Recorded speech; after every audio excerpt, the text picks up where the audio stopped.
अस्सलाम वालेकुम नाज़रीन, आज मैं आपके साथ क्लींजिंग मिल्क सूथिंग लोशन वगैरह के बारे में बात करूंगा। नाज़रीन, सबसे पहले बात कर लेते हैं क्लींजिंग मिल्क की। नाज़रीन, जो मेरे हाथ में क्लींजिंग मिल्क है इसमें एलोवेरा प्लस मिल्क है। नाज़रीन, इसके अलावा ये जो है ये क्लींजिंग के लिए इस्तेमाल होता है, यानी जिन लोगों की स्किन जो है वो खुशक रहती है वो इसको इस्तेमाल करें, और ये लोशन की जगह भी इस्तेमाल हो सकता है। इसके अलावा नाज़रीन, ये मेकअप के बाद इस्तेमाल किया जाता है। जो मेकअप के मुज़र असरात हैं उसको ख़त्म करने के लिए इसको इस्तेमाल करते हैं। इसके बाद नाज़रीन, जो दूसरा मेरे पास है वो है सूथिंग लोशन।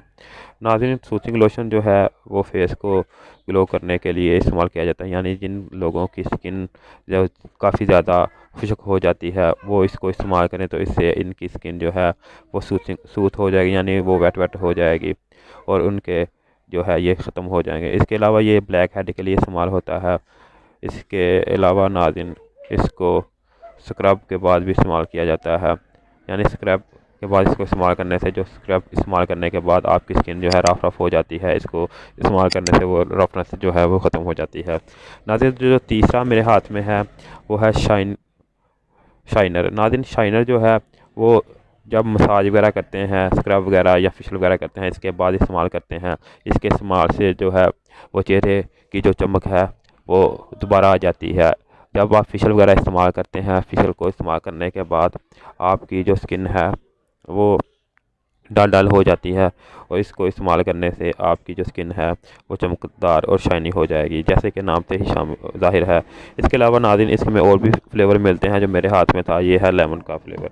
इसके अलावा नाज़रीन, जो आखिर में जिसकी बात की करेंगे वो है मैजिक बूस्टर। नाज़रीन, मैजिक जो बूस्टर है ये वाइटनिंग बूस्टर ना सिर्फ आपको वाज़िया तौर पर गोरी और रोशन जल्द देता है, ये वाइटनिंग पाउडर और दीगर अज्जा के साथ मिलकर वाइट के अमल को तेज़ करता है। इसके अलावा नाज़रीन, ये जो है ये अकेला इस्तेमाल नहीं होता है, ये जो है इसमें आप नाज़रीन ये वाइटनिंग बूस्टर है ये पाउडर के साथ भी इस्तेमाल होता है। नाज़रीन, पाउडर आप कोई भी ले लें, मेरे पास जो था वो क्यूने का और इसके अलावा जो है वो यूनिक का था, तो मैं वही आपको दिखा रहा हूँ। क्यूने का ज़्यादा बेहतर है क्योंकि इसका रिज़ल्ट ज़्यादा अच्छा होता है।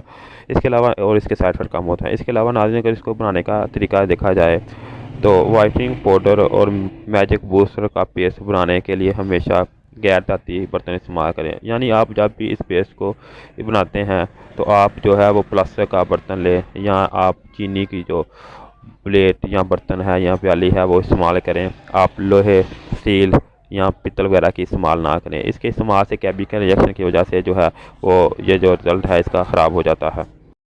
नाज़रीन, आमतौर पर आप इसको ब्लीच क्रीम ही कह सकते हैं। जब आपने मैजिक बूस्टर और जो इसका पाउडर है क्यूने का या यूनिक का या कोई भी आपके पास जो पाउडर है उसको मिक्स कर लेंगे तो ये ब्लीच बन जाएगी। आपको जिस तरह ब्लीच को इस्तेमाल करते हैं इसी तरह आप इसको इस्तेमाल करेंगे।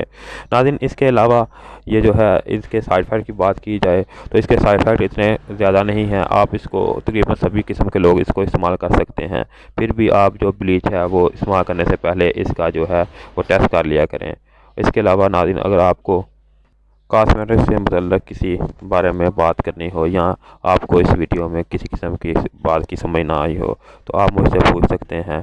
और इसके अलावा अगर आपने मेरे चैनल को सब्सक्राइब नहीं किया तो इसको सब्सक्राइब कर लें और इसके साथ लगी बेल आइकन को भी दबा दें ताकि मेरी वीडियो आप तक मुतवत्तल पहुँच सके।